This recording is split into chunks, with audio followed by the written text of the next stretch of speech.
Looking to supercharge your 5S lean manufacturing visuals?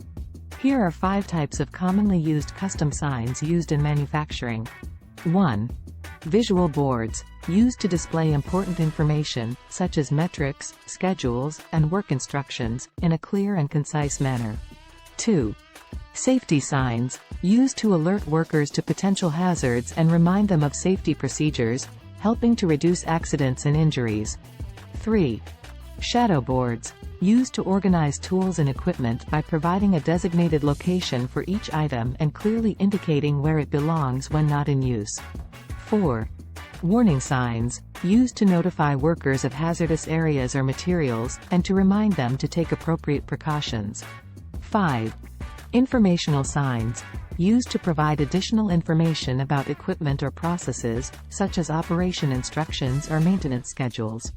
These signs will get you on your way to reducing errors and increasing productivity.